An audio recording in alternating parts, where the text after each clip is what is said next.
Have you ever felt like you didn't quite fit in? Like you had a dream so big, so different from everyone around you, that it seemed completely impossible? Well, get ready to meet a character who knows that feeling all too well. His name is Remy, and he happens to be a rat, but not just any rat. Remy has an extraordinary sense of smell and a passion for fine food, inspired by his hero, the late Chef Auguste Gusteau, whose motto was anyone can cook. While his family is content rummaging through garbage, Remy dreams of creating culinary masterpieces. He secretly reads Gusteau's cookbook and experiments with flavors. One day, a disastrous cooking attempt separates him from his colony, and he washes up in the sewers of Paris, right beneath his idol's restaurant, Gusteau's, peeking into the kitchen. Remy sees a clumsy young garbage boy named Alfredo Linguini accidentally ruining a pot of soup. Horrified, Remy can't help himself. He sneaks in and, with a dash of this and a pinch of that, transforms the soup into something spectacular. The soup is a surprise hit, but Linguini gets all the credit. Skinner, the short-tempered head chef, is suspicious but can't fire Linguini because Gusteau's will stated his heir would be a relative. Skinner puts Linguini to the test, demanding he recreate the soup. Linguini has no idea what he's doing, but he discovers Remy and realizes the little rat is the true culinary genius. They form the most unlikely partnership imaginable. Remy hides under Linguini's chef hat, pulling his hair like puppet strings to control his movements, guiding him to cook incredible dishes. With Remy's talent and Linguini's hands, they become the talk of Paris, Gusteau's restaurant, which had lost its prestige after the chef's death, starts to regain its former glory. Linguini even finds love with Colette, a tough and talented chef who initially resents his sudden success but eventually comes to respect his talent. But their secret is always at risk. The suspicious chef Skinner is constantly trying to expose them. And Linguini struggles under the pressure of living a lie. Things get even more complicated when Remy's rat colony finds him.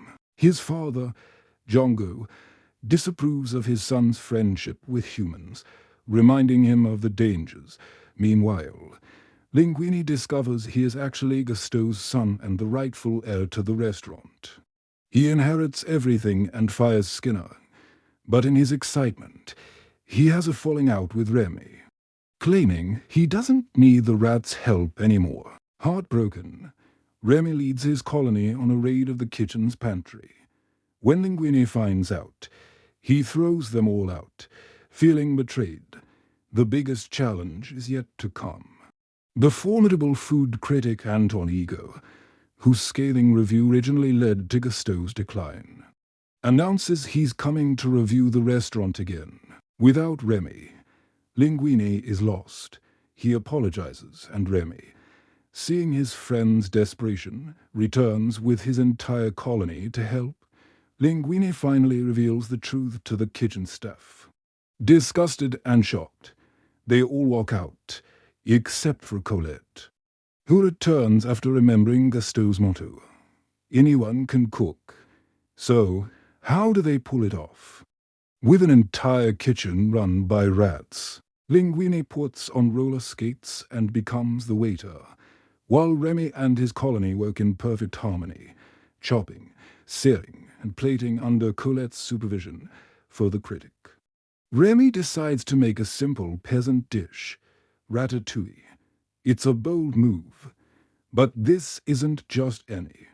Ratatouille, the flavors transport Anton Ego back to his childhood, to a time his mother cooked the very same dish for him. He is moved to tears. Ego writes a glowing review, calling the chef a genius. But when he asks to meet the chef, Linguini and Colette reveal the truth. Ego is stunned, but understands. He writes that the finest chef in France is a rat, a truth that costs him his job and credibility but frees his soul. Unfortunately, a kitchen run by rats can't stay open. They are shut down by the health inspector. But the story doesn't end there. Anton Ego invests in a new, small bistro called La Ratatouille, where Linguini, Colette, and Remy finally get to share their passion for food with the world, proving that a great cook really can come from anywhere. Thanks for watching. If you loved this story as much as I do, hit that like button and subscribe for more. See you next time.